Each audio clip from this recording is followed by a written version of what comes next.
Okay, fifth grade, this is our last week working on clay, and I've attached a video about Celadon pottery in Korea, and I showed it in class, but if you wanted to watch it again, you can watch that video. I sent home some jade green underglaze. That's the container that says glaze, and it looks like this color. And the reason I sent that home was in case you wanted to make anything that is that beautiful green jade color of the Korean Celadon pottery in the video. And so as you can see here, I've painted this little teacup.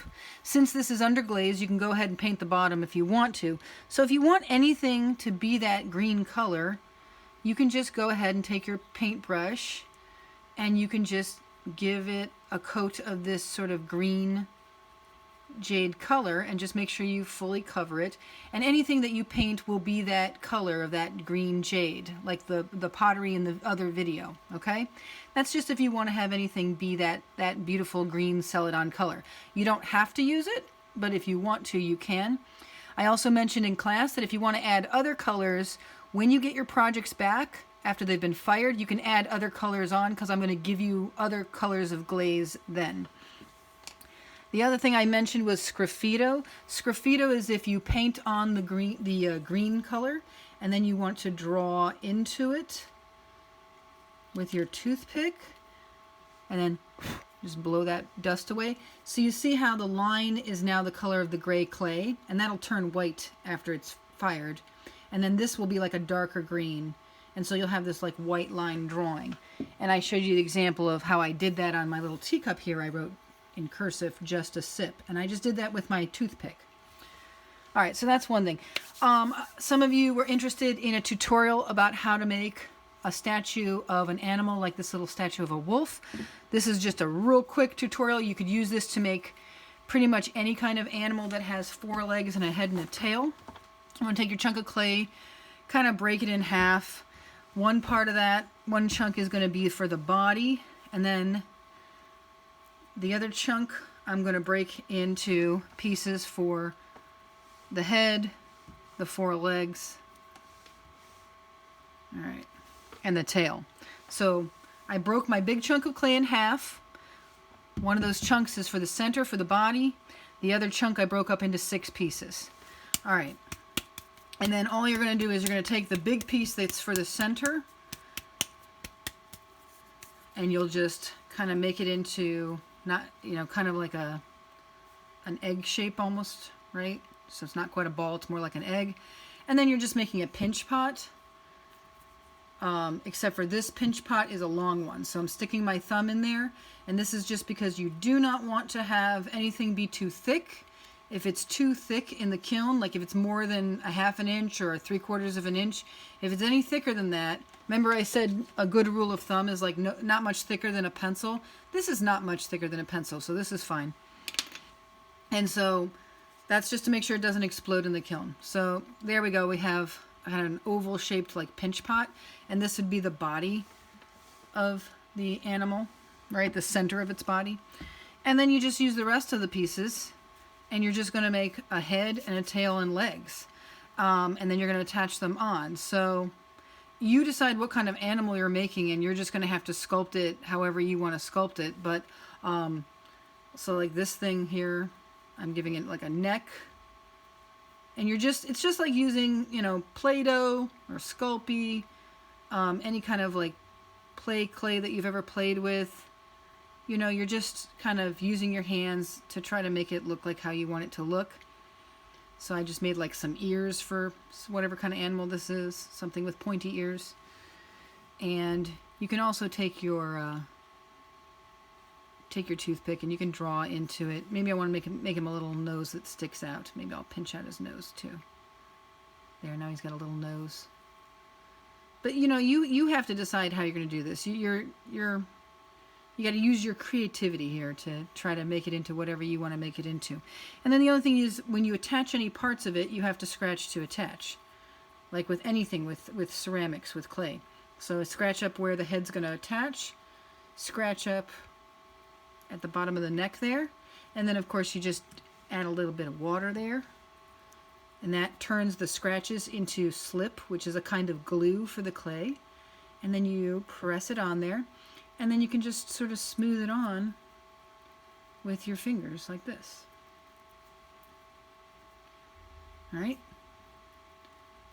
So there I have the beginning of my animal, right? So then you make a tail. You'd attach the tail the same way. And then the legs, I will say that if you're making a four-legged creature, like if you're doing something like this, you probably want to make all four of the legs at once so that you can make sure they're all about the same size, and then you can attach them all around the same time. So I'm going to just try to do that real quick right now. So those two are about the same size.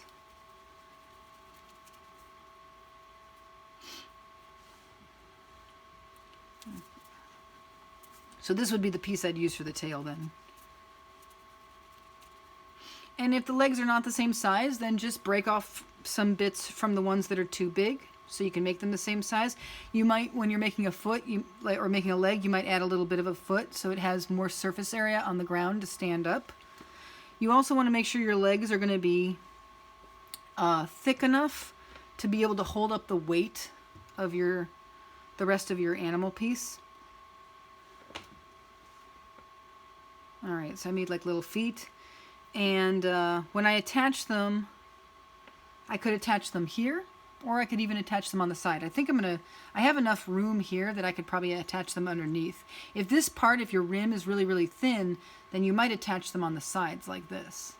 So it's really up to you. You have to kind of decide how it looks. I'm going to go ahead and attach these to the bottom. So for each leg, I'm just creating a little flat spot on the top here where I'm going to attach it.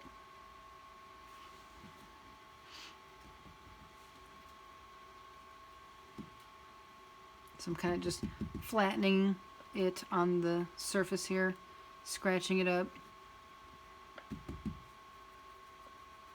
And then I'm going to take the little body part, and these four legs are going to get attached here, here, here, and here. So the reason, again, that I'm putting all four of them on at once is so that I can then stand him up and get him to balance.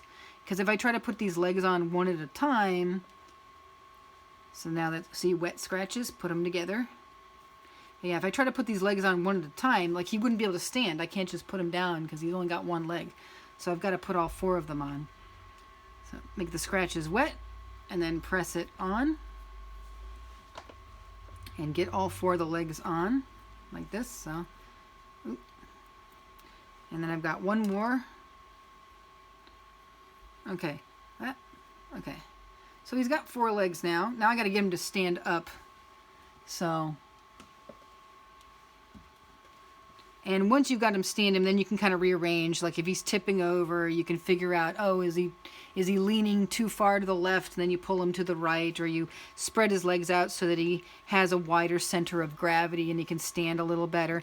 And then the other thing you can do is, see, that's slipped off. The other thing you can do is that you can then smooth the clay on, and then the legs aren't likely to break off as easily.